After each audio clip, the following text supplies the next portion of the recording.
to think outside the box and do some of these things that we think are very important. So that's all I have to say. Have a wonderful time. It's going to be a great show. Remember, something always goes wrong with our shows, and that's part of the beauty of it. So on with The Kingdom Under the Sea.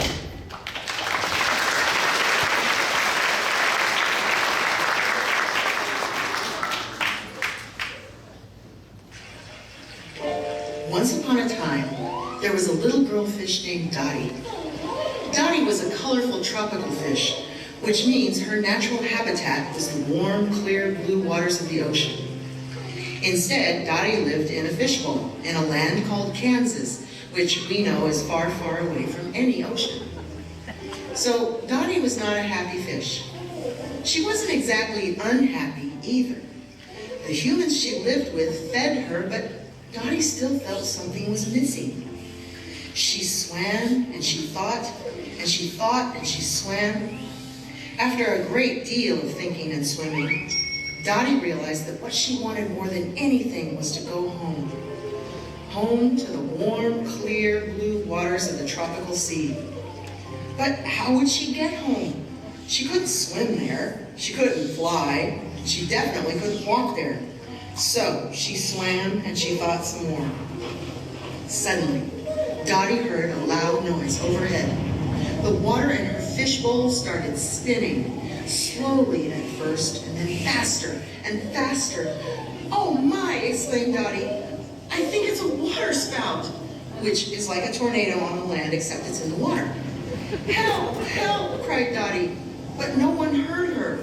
And then the strangest thing happened. Dottie felt herself going up, up, up in the water spout, spinning and spinning, rising out of the bowl.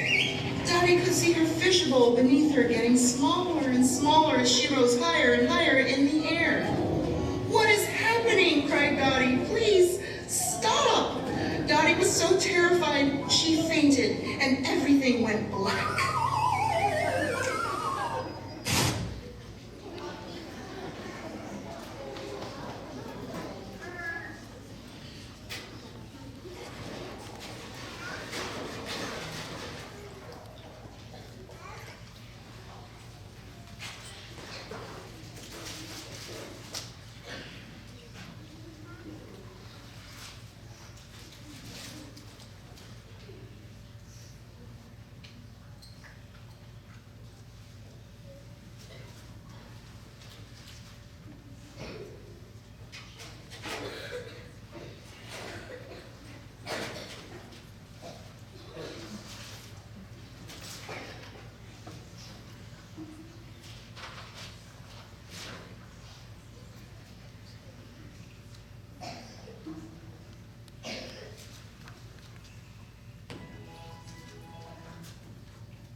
When Dottie awoke, she had to rub her eyes. She could not believe what she was seeing. Beautiful kelp rings, like fairy circles, floated on either side of her. Colorful pink and orange coral and the most amazing plants were growing everywhere. "Where am I?" wondered Dottie. Strangely enough, she heard a voice answer, "Why, you're here, of course." "Who was that?" cried Dottie. "Where are you? Can't you come out and show yourself?"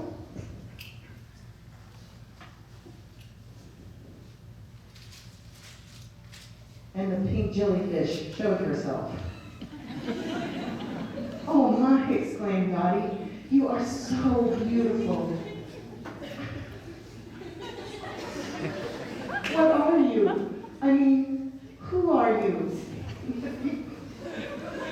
"If you please, Dottie has been raised to be very polite when meeting strangers."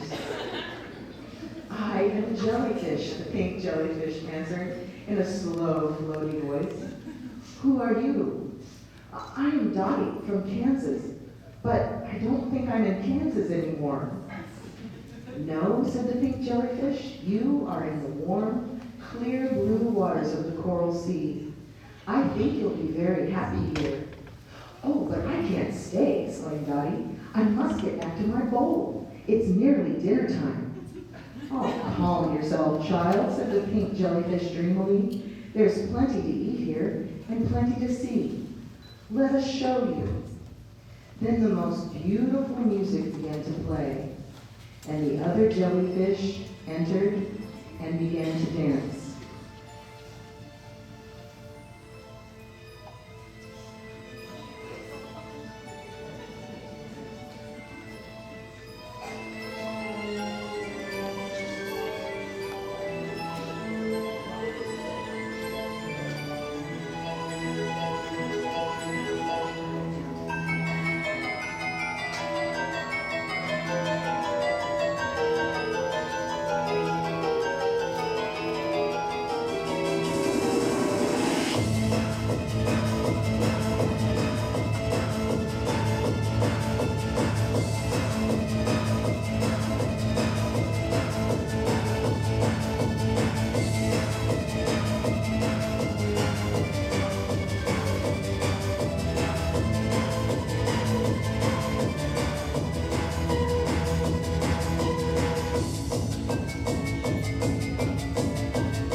Just as the jellyfish were taking their bows and congratulating each other, a beautiful starfish princess arrived with her entourage of starfish.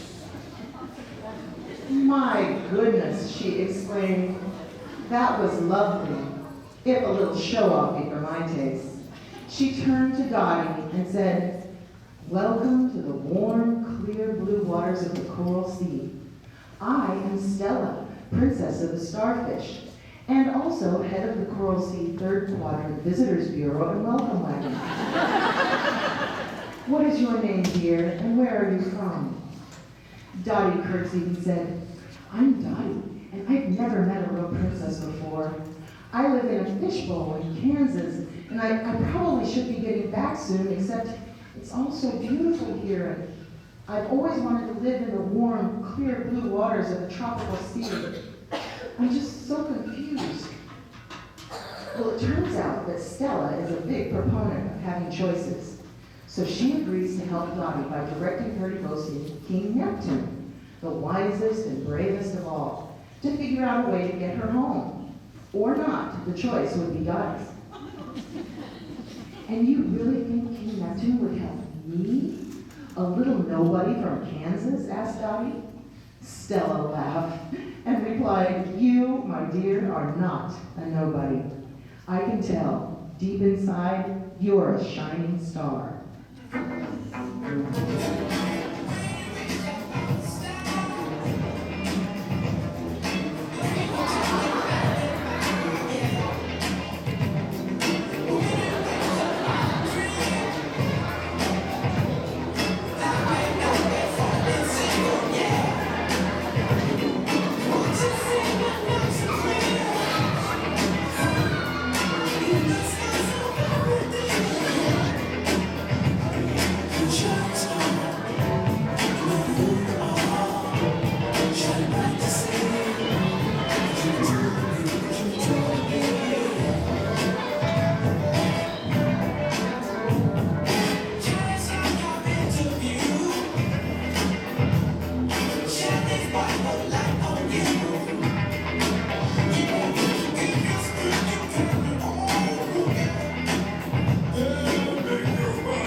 be. Shining star for you to see what your life can truly be. Shining star for you to see what your life can truly be.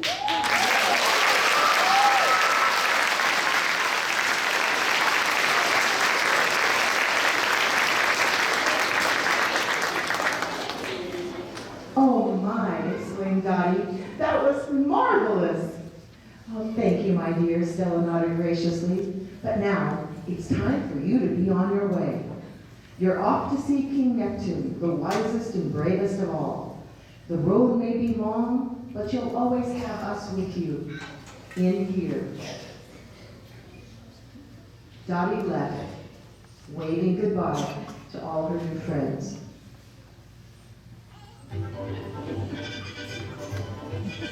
She hadn't gone very far at all when she started to hear a high-pitched moaning sound.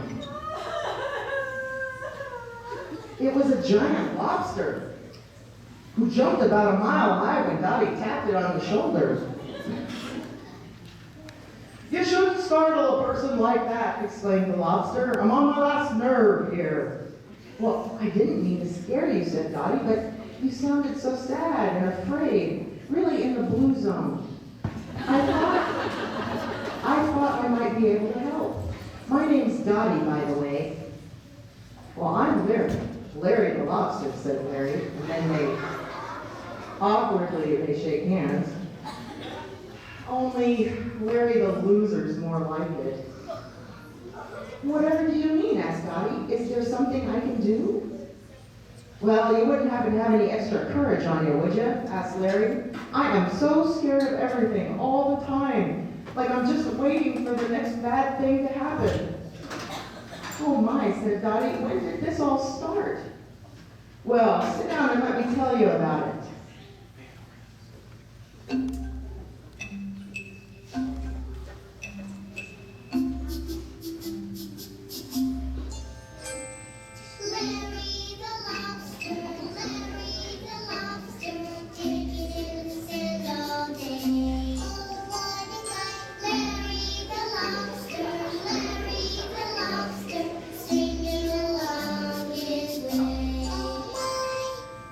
Look out!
Don't you see? asked Larry sadly. I don't know what happens next. The song, it just ends there. That's why I'm always afraid.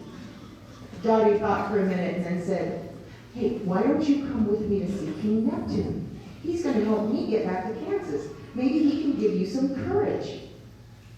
Is it far? asked Larry timidly. I have no idea, said Dottie, but at least we'll be together for the journey.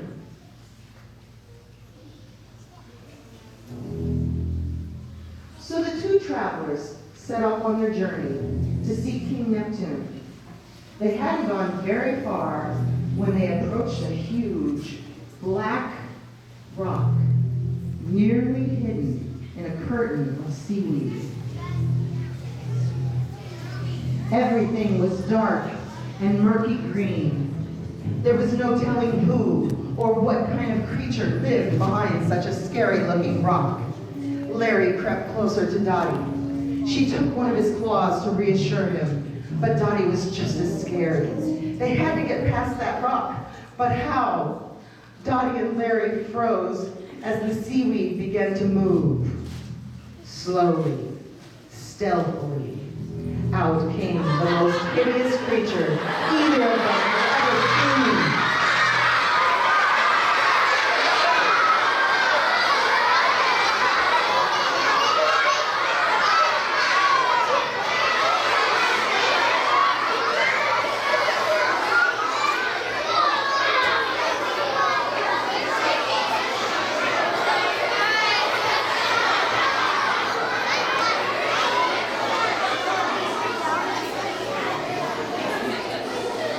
Everybody have a seat, please. Sit down on your bottom. Thank you, and then people can see. Dottie calmed Larry the lobster down and took a deep breath. Hey, I know you. I've seen you on TV. The small humans in my house in Kansas watch you all the time. You're SpongeBob, right? The giant yellow thing sadly shook his head. No, he said, that's my cousin Bob. Or, is it my third cousin's husband, Bob? Wait, it's my nephew's brother's Uncle Bob. The thing sighed. I can't seem to keep anything straight anymore. It's like I don't even have a brain in my head. But it is so nice to have visitors, even if I won't remember who you are 10 minutes from now. Well, said Dottie, reassuring Sponge Bobby, I'm Dottie, and this is Larry, and we're going to see King Neptune to ask him to help me get home and help Larry get some courage. What is your name? Well, I'm just plain Sponge Bobby. Who are you? Wow, said Larry the lobster, that was a fast 10 minutes. Hush, whispered Dottie, he can't help it if he keeps forgetting. Aloud, she said, I am Dottie, and this is Larry, and we are going to see King Neptune to ask him to help me go home and help Larry get some courage. Would you like to come with us? Maybe King Neptune can help you with your memory problem. Let me go pack my bag, cried Bobby. I'll be right back. So Dottie and Larry waited, and waited, and waited, and still no Sponge Bobby. I bet he forgot about us, said Larry. Let's just go. No, scolded Dottie. He needs our help. So she knocked on the rock, and Sponge Bobby came out eating a sandwich. Oh, hello, said Sponge Bobby with his mouth full. It is such a pleasant surprise to have visitors. What are your names? I told you he forgot again, exclaimed Larry. Dottie shushed Larry and patiently explained who they were for the third time and invited Sponge Bobby to go with them to ask for help from King Neptune. This time, Dottie and Larry assured him he wouldn't need a bag, so the three new friends started immediately on their way.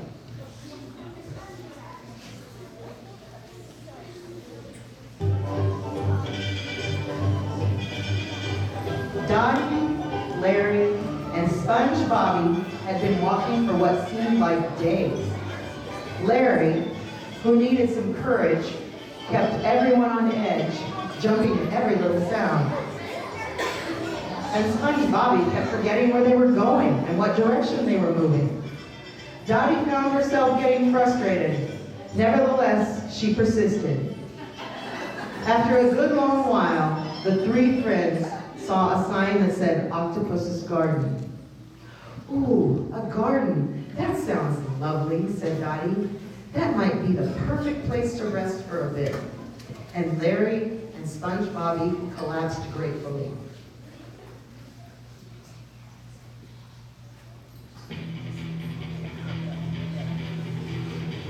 They had only been resting for a moment when suddenly someone or something buzzed right past them. What was that? Are those stingrays? Stammered Larry. I knew it. I just knew it. We're all gonna die, and I'll never get any courage. Sponge Bobby chimed in. Are we there yet? Where are we going again? Dottie hushed both of them and stood on her tiptoes to see better. Right in front of her eyes were some very large, very bigly purple and black tentacles. She slowly raised her eyes to see a whole giant purple and black octopus. That thing was huge. Oh my, said Dottie. I am Ursula, the Magnificent. What are you doing, trespassing in my garden? The octopus bellowed. We're so sorry, ma'am. We saw the sign for the octopus's garden, and we thought we might rest for a while. You see, we've been traveling for such a long time, and silence, bellowed Ursula. I don't care what you thought, my pretty, but the sign says Octopus's Garden, which means it is a garden for octopuses, and that means me. Not you, not that quivering lobster, not that air-headed sponge. Me, mine, all mine, and no one else's. So you just move along, or I'll send the stingrays after you again. The three friends jumped, scurried, and hurried away from the octopus's garden, and considered themselves lucky to have gotten away unscathed. They continued on their journey to see King Neptune. I hope it's not too much farther, sighed Dottie. I'm afraid I'm about to give out, said Larry. Get it? I'm afraid. And Sponge Bobby cheerfully chimed in. Where are we going again? The three were so tired, but they kept moving. They came upon a beautiful forest of pink and yellow coral. It looked like a delightful place to rest, but they were hesitant after their last bad experience with Ursula at the octopus's garden. Maybe we should knock and, ask permission first, advised Larry. Well, that's a great idea, Larry, said Dottie. Go on and knock. Oh, no, I couldn't. I'm too frightened to do it. You do it. Larry, said Dottie, you have to face up to your fears sometime. Now is a great time to start. And while the two argued back and forth, with Dottie gesturing towards the coral and Larry shaking his head, Sponge Bobby just went right up to the coral and yoo-hooed, "Hey, anybody home? We're three weary travelers headed someplace, but we could really use a break. Is it okay if we just rest here for a while?" Just a second. Just a second, a voice answered slowly. I'll be right there. Larry and Dottie congratulated Bobby, and they waited for the voice to appear. And they waited, and they waited, and they were just about to give up when from behind the coral came the most beautiful pink and yellow sea slug any of them had ever seen. Her colors were so vivid and bright, but she was moving so slowly. Dottie came forward quickly to meet her and exclaimed, "Oh my, are you hurt? Can I help you?" To which the sea slug replied slowly, No, I'm fine, dear. Never better. Who might you be? And who is your shy friend? And the big yellow one, he's sort of handsome, isn't he? Well, said Dottie, I am Dottie from Kansas, and this is Larry the Lobster, and this is Sponge Bobby. We are going to see King Neptune to ask for help for me to get home, to get Larry some courage, and Sponge Bobby needs a new brain. He's got some memory problems, you know.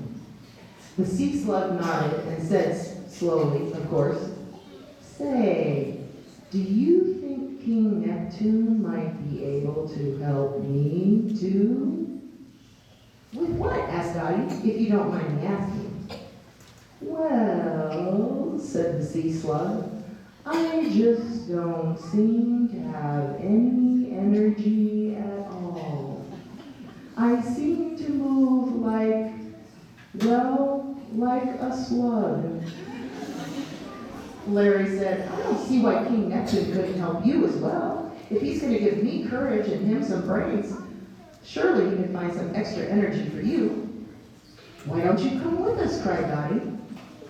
Are you sure? Said the sea slug. Nonsense, said Dottie. We'd be happy to have you. Let's go. Where are we going? Asked Sponge Bobby.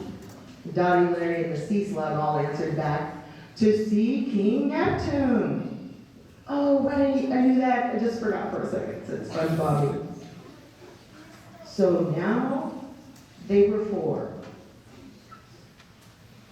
And they set off on what they hoped was the last leg of their journey.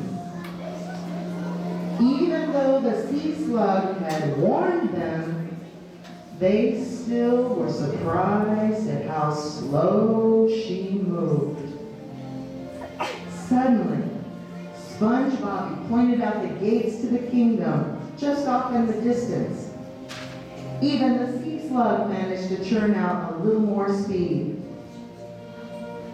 When the four friends finally reached the gates to the kingdom, they were surprised to see the gates were open, but guarded by four ferocious-looking sea turtle guards.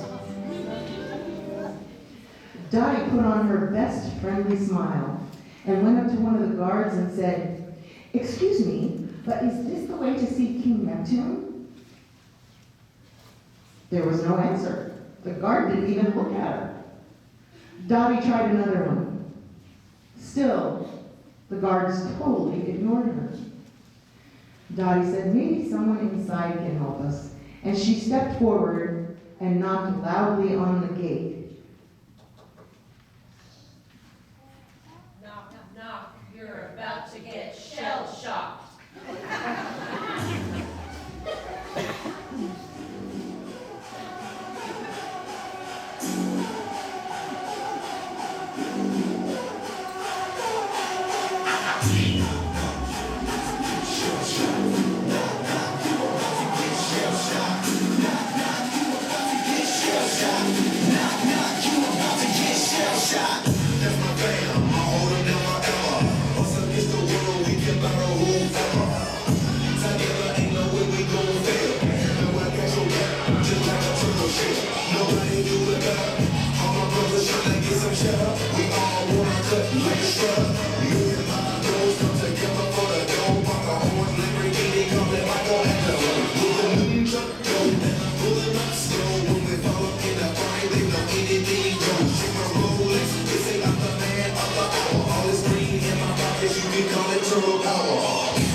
Between me and my brothers, we all around and it's going down. It's just us, all for one. Yeah, you hear him right up in this dummy disappearing to the night. Came up together, so we all down for the fight. Ain't nothing wrong with that. Family ain't nothing strong as that. And now he knows the word as strong as that. Brothers by my side, city on my back, real heroes. That's what the people want. Anyone gotta create them. Say them, we go part of the plan. By my side, I'ma keep my brothers. Live or die, man, we need each other.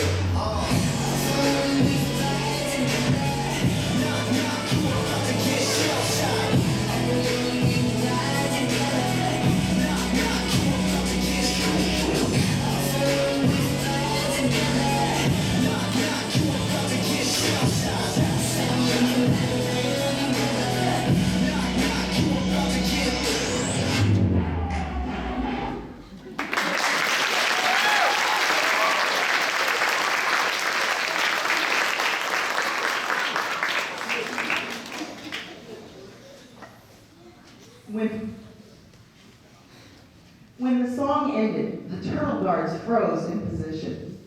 Dottie motioned to her friends, and they quietly tiptoed around the guards and into the great hall.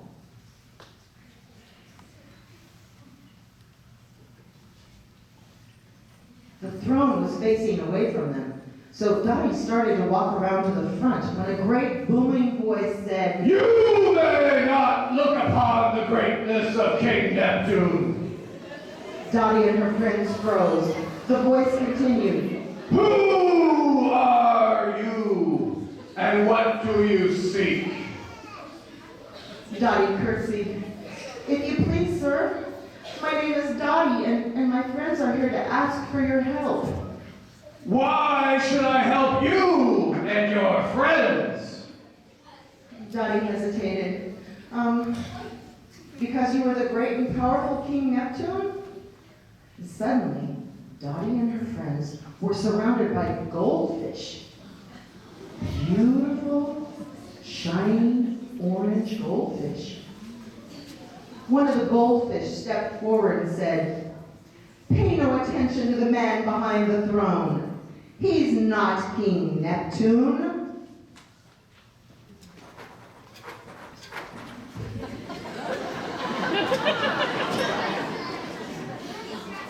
"Why, it's Captain Jack Sparrow," cried Larry.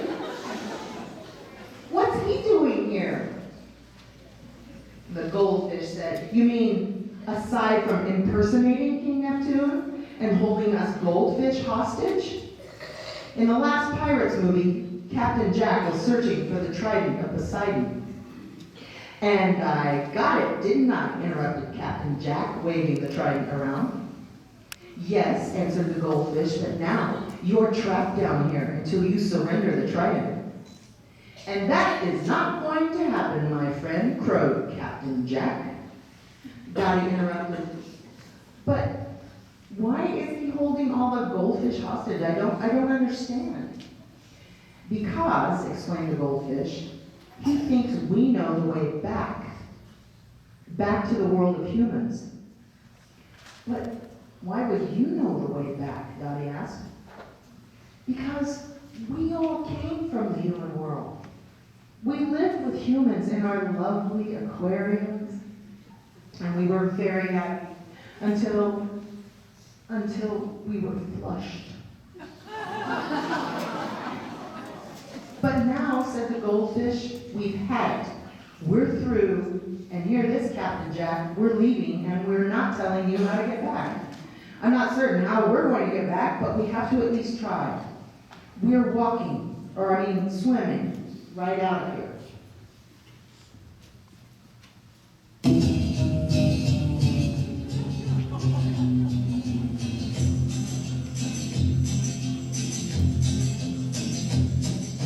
You keep saying you got something for me,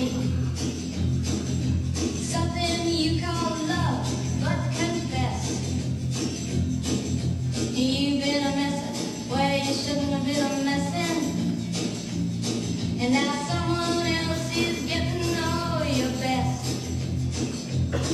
These boots are made for walking, and that's just what they'll do. One of these days, these boots are gonna walk all over you.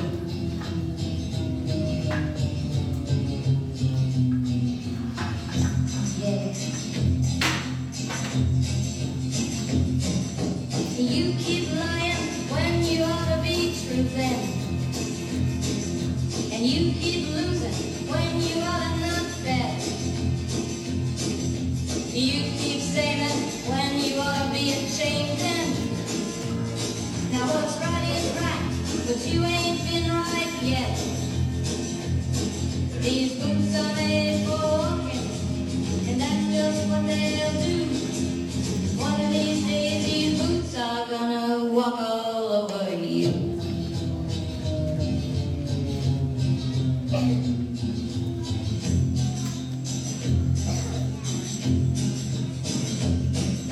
You keep playing where you shouldn't be playing, and you keep thinking that you'll never get burned. Ha! I just found me a brand new box of matches, yeah. And what he knows you ain't had time to learn. These boots are made for walking, and that's just what they'll do. One of these days these boots are gonna walk all over you.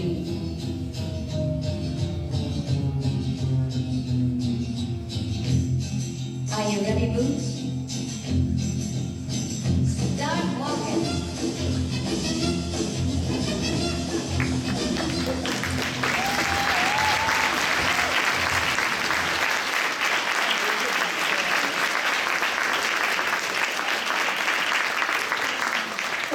Arr, go on, you ungrateful wenches, growled Captain Jack. Who needs you when I have this lovely bevy of mermaids to wait on me, hand and foot?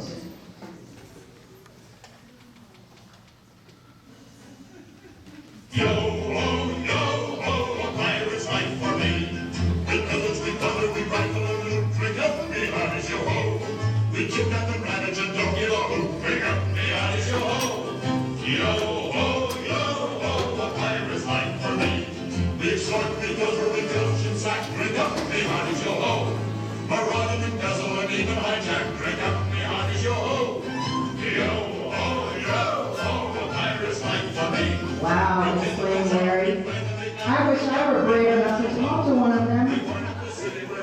They're so beautiful, sighed SpongeBobby, but I'll probably forget all about them in a few minutes. I wish I had their energy, said the sea slug. Look at them go. Captain Jack clapped his hands together and commanded, "Now dance."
What is it? Well, my name is Dottie, and I'd like to go back to my fishbowl in Kansas. At least, I think I want to go back to my fishbowl in Kansas. This is my friend Larry the Lobster. He needs some courage. And this is Sponge Bobby. He needs some brains. And this is the pink and yellow sea slug, and she needs some energy. Why should I help you? Asked Captain Jack. You're nothing to me. You're less than nothing to me. Suddenly, Stella entered with the starfish right behind her. Now that's enough of that kind of talk, Jack, scolded Stella. That's not very kind to our guests. They're not my guests, replied Jack. They barged in here uninvited and they start asking favors. They are not my problem. Oh, Jack, said Stella, they may not be your problem, but you can be their solution. You have Neptune's trident, so you have the power to grant 3 wishes. You can grant their wishes. The lobster needs courage, the sponge needs a brain, and the sea slug needs energy. You can do it. Captain Jack thought and thought. If he really did have 3 wishes to grant, why shouldn't he use all of them for himself and wish himself home? Just as he was thinking it over, a thunderous, not that thunderous noise, a different thunderous noise rolled up from the bottom of the ocean. It was Ursula the Magnificent and her dangerous stingrays.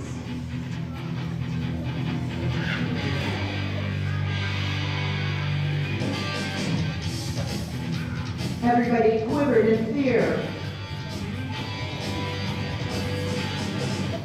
Why is this child still here? Roared Ursula. This is no place for a namby-pamby little girl fish. We need strong women like me. I've worked hard for everything I've got, and I don't care to share with anyone. So, send her back, Jack. Quit dragging your feet. Captain Jack clutched the trident to himself and shook his head. I shall keep all 3 wishes for myself. I don't owe anyone anything. Now, Jack, scolded Stella, we all work together down here, except for Ursula, and we share what we have. If you only need 1 wish to get yourself home, surely you could share the other 2 wishes with our new friends here. You see, Stella believed Jack should offer one of his wishes to Dottie so she could choose for herself whether she wanted to go home or stay in the warm, clear blue water of the tropical sea. Stella and Jack argued back and forth for a bit when Ursula jumped in. Look, make this simple. You 2 will just have to fight it out. An epic battle for the right of this little girl fish Dottie to choose. And I will make sure it is a fair fight. Oh no, cried Dottie, please don't fight, not over little old me. Captain Jack waved the trident around and cried, Arr, count me in. Stella paused. Normally, I'm against violence in any form, but I will fight you for her right to choose. And so the fight began, with Captain Jack doing most of the attacking with a trident, and Stella gracefully countering with her wand.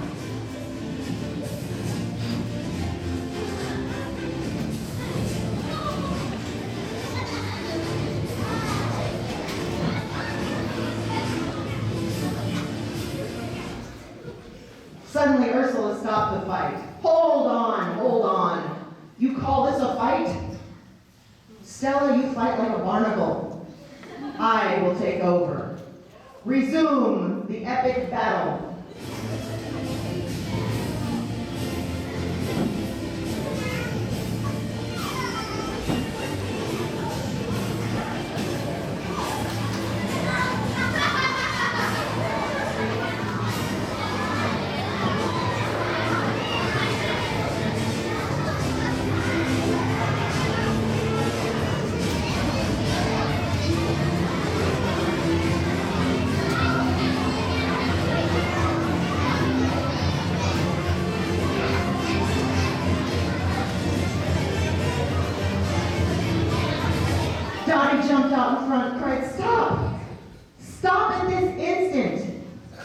her big, strong, powerful voice, and to her surprise, everyone stopped. No more fighting. I've made up my mind. I've made my decision, and I've made my choice. Dottie walked right up to Captain Jack, stuck her finger in his face, and said, I don't need your wishes for me or for my friends. Larry, she said, taking Larry by the claw, you are braver than you think, and we're going to get you a good therapist who will help you face your fears. Sponge Bobby, Dottie said, pulling him beside her, you don't need a brain, you have one.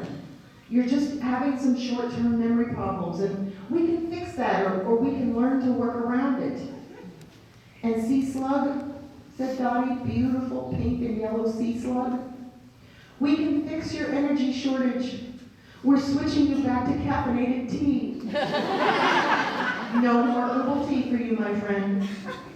Stella came forward and asked gently, what did you choose, Dottie?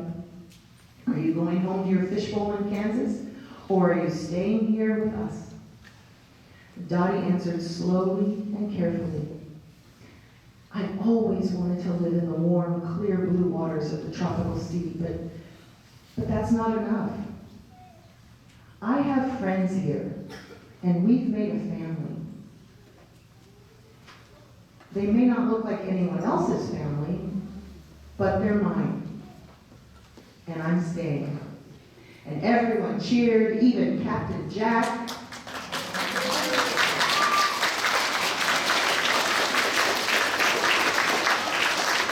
Even Captain Jack, who offered to use one of the wishes to order some pizza to celebrate.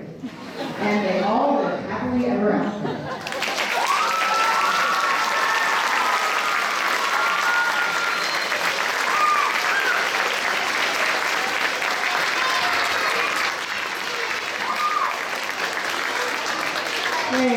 Thank you, everyone. I want to introduce our characters. First, let's bring in the goldfish and have a big hand for them.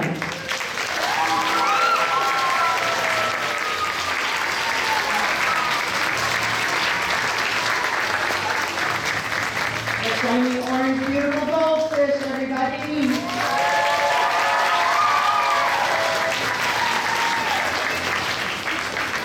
And the lovely mermaids right out in front, please.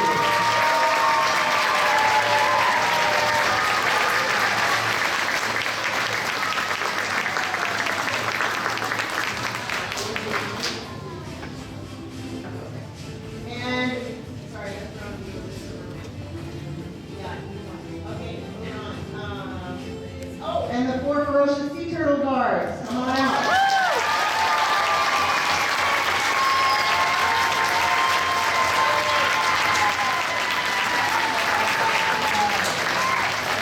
And then our fabulous shining starfish.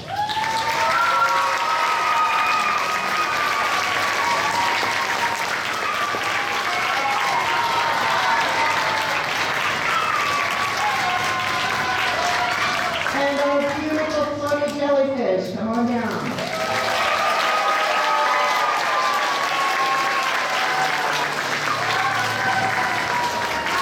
And you can't forget those dangerous, scary stingrays.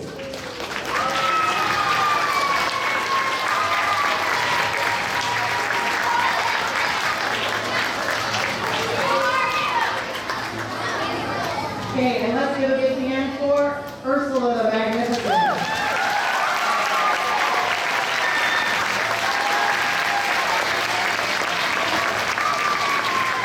And Stella the Starfish Princess.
sat with kids today so that our teachers could be up here. Thank you so much.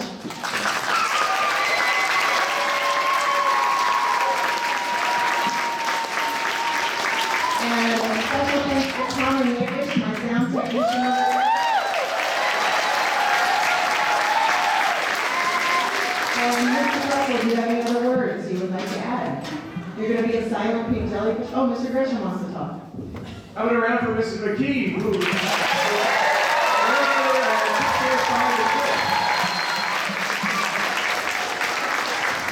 I don't feel that, but I think my focus on to sleep sitting on the floor. So, thank you all so much.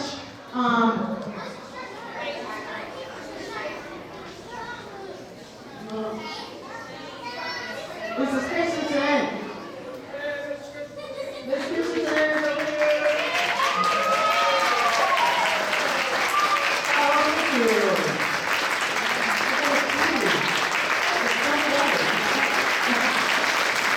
Thank you so much. Great job, everybody. Students, would you look at the adults that are with you right now and lead the directions?